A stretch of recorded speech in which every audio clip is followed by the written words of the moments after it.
আজকে রান্না করব উত্তরবঙ্গের বিখ্যাত আলুঘাটি। আমি অবশ্য উত্তরবঙ্গের বৌমা, আমার বাড়ি উত্তরবঙ্গ না, বাট আমার হাজব্যান্ডের বাড়ি উত্তরবঙ্গ।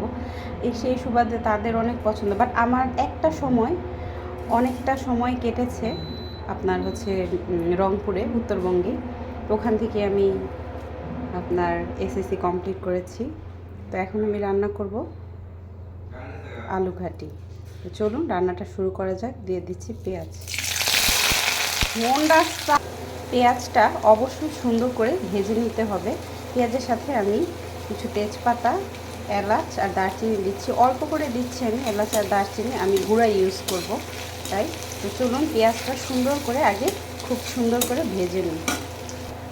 পেঁয়াজটা এভাবেই বেরেস্তার মতো লাল লাল করে ভেজে নেবেন। এখন আমি শুধু আদা বাটা ইউজ করব এটাতে, আমি রসুন বাটা দিই না আলুর ডালে, আদা বাটা দিই। চলুন আদা বাটাটা দিয়ে দিই।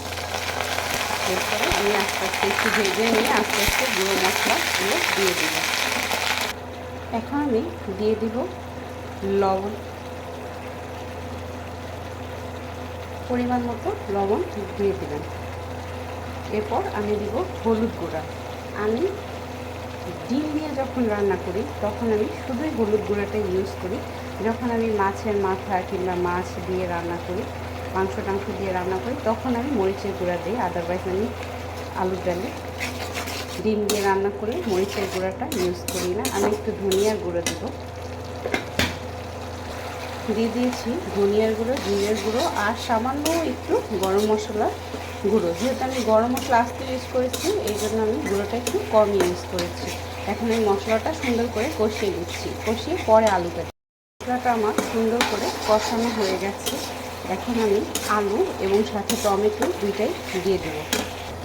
দিয়ে দিয়েছি আলুটা, এখন দিব সাথে টমেটোটা, একসাথে দুটা খুব সুন্দরভাবে কষিয়ে নিয়ে নেব। একটু সামান্য পানি দিয়ে দিচ্ছি। এই জিনিসটা আপনারা যতটা সময় নিয়ে কষাবেন তত বেশি খেতে ভালো লাগবে। চলুন কষিয়ে নিই। এটা একটু পর পর আপনারা অবশ্যই নাড়া দিয়ে দিয়ে কষাবেন, নয়তো নিচে লেগে যাবে। ঠিক আছে, বারবার ঢাকনাটা সরিয়ে আমি এভাবে নাড়িয়ে দিচ্ছি এবং কষিয়ে নিচ্ছি।